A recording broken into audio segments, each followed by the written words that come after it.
Okay, let's dive right into this explainer, the descent into darkness. We're about to take a journey from legends with very real origins straight into the terrifyingly unexplained, and finally, we'll look at the darkest true human monsters out there.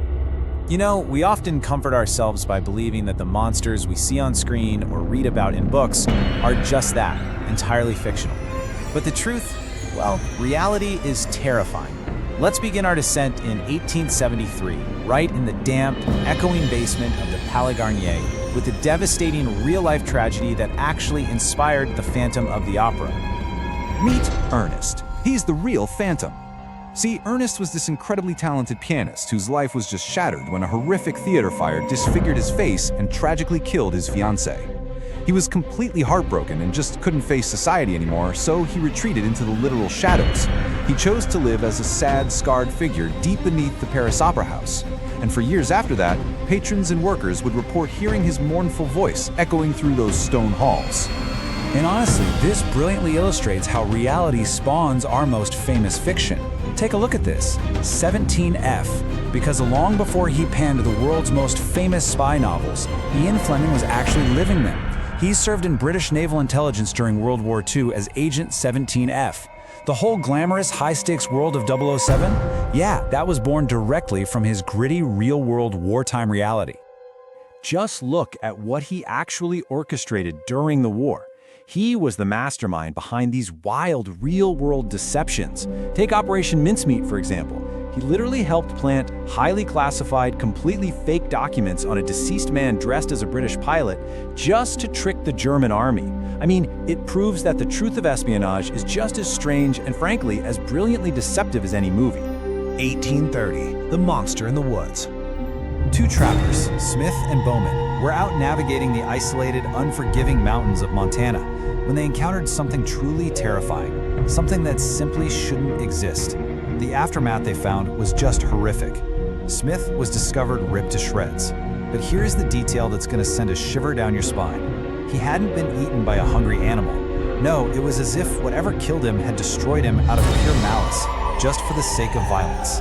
And surrounding his broken body were these giant bipedal tracks, basically like a massive bear, but walking upright on two legs. Decades later, none other than future US President Theodore Roosevelt published an account detailing this exact chilling encounter, and he described the beast with these precise words: half human, half devil. Because of those documented massive bipedal tracks and Roosevelt's historical account, a lot of researchers consider this to be the very first official Bigfoot sighting in recorded history. 1974, an impossible encounter. So, from earthly mountain monsters, we're stepping right into the realm of the medically impossible. An elk hunter named Carl Higdon is out in the remote, quiet mountains of Wyoming. Suddenly, his reality fractures, and the world around him literally slows down to a crawl. Carl raises his rifle to take a shot at an elk, but instead of a loud crack and a fast projectile, he watched, completely stunned, as his bullet practically crawled out of the barrel in slow motion. It floated through the air until it hit what he described as an invisible wall, and then he was abducted, taken by a strange being who called himself Ozo. Now, I know exactly what you might be thinking. Sounds like a classic tall tale, right? But look at the impossible physical evidence left behind. When Carl was found, his heavy truck had been moved into a deep, muddy bog, yet there were absolutely zero tire tracks leading into it. It was like it had been dropped straight from the sky. And even more inexplicably, Carl had suffered from lifelong lung scarring due to a past bout with tuberculosis. But after his encounter with Ozo, doctors confirmed his lungs were perfectly clear. The scars had completely vanished. It's medically impossible. A dark cycle of revenge. Human monsters. As we shift from the paranormal back to reality, we find that we don't really need aliens or cryptids to find pure terror. The most terrifying monsters are actually just humans holding on to dark, festering grudges. Years ago, a man named Ray Wright caused a drunk driving accident. It was a terrible mistake, but Ray served his time, rehabilitated, and thought he had moved on with his life. But his victim, Bob Manor, definitely hadn't. Bob brewed this dark, toxic obsession over the years, and that obsession eventually boiled over, leading Bob to hire a man named Victor Gray to kidnap Ray. Ray vanished, and for a long time, the case was totally cool. But the break finally came from a tiny, overlooked piece of technology. Police were searching Victor Gray's van and they found a hidden cell phone. And on that phone, damning photos of a handwritten ransom and kidnapping demand letter tying Gray and Manor directly to Ray's disappearance. Ray Wright's body was never found, but the blood evidence found in Ray's home, combined with that digital photo of the ransom letter, well, it was enough to convict both men. It just proves you simply cannot outrun the dark cycle of revenge, and justice can be served even if a body is completely missing. 1991, the double life and death. Our final descent takes us to the desolate, windswept landscape of a Utah copper mine. A security guard named Brian Ruff went to work for his normal night shift and vanished into the dark desert without a trace. And the night Brian disappeared was filled with bizarre anomalies. The guard shack received 2 phone calls that evening. Caller 1 was Brian's actual wife, Jennifer, checking in on him. But caller 2, that was a completely different woman who also called the shack and falsely claimed to be his wife. So what exactly was going on here? The crucial point to understand is that Brian Ruff was hiding a massive secret. He was leading a highly dangerous double life. See, he was having an intense affair with a woman named Christy Bradley, the wife of one of his co-workers. So that mystery caller pretending to be his wife? Yeah, it was Christy. When Brian's remains were eventually found out in the remote desert, there was almost nothing for the police to go on. The trail went completely cold for 12 long years.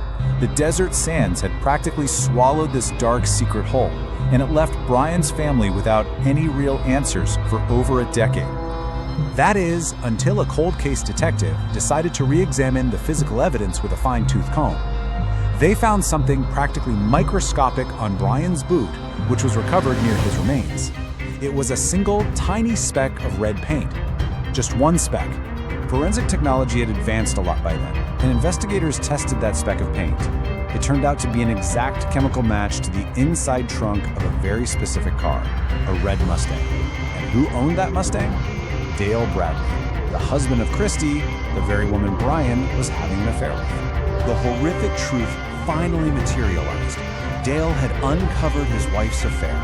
Filled with rage, he ambushed Brian at the copper mine, threw him into the trunk of that red Mustang, and drove him out into the isolated, pitch-black desert. And there, alone in the dark, at gunpoint, he forced Brian to dig his own grave. It took over a decade, 12 agonizing years, but the truth finally rose to the surface, all because of one microscopic clue on a boot. It's a chilling reminder that no matter how deep the hole is, the darkest secrets simply cannot stay buried forever. So, I want to leave you with this final thought as we wrap up this explainer. We've looked at the real-world origins of phantom ghosts, and we've analyzed inexplicable encounters with mountain beasts. But when you look at the cold, calculating cruelty of revenge, betrayal, and murder, are the most terrifying monsters actually just human? Think about it. Thanks for joining me, and keep questioning the shadows.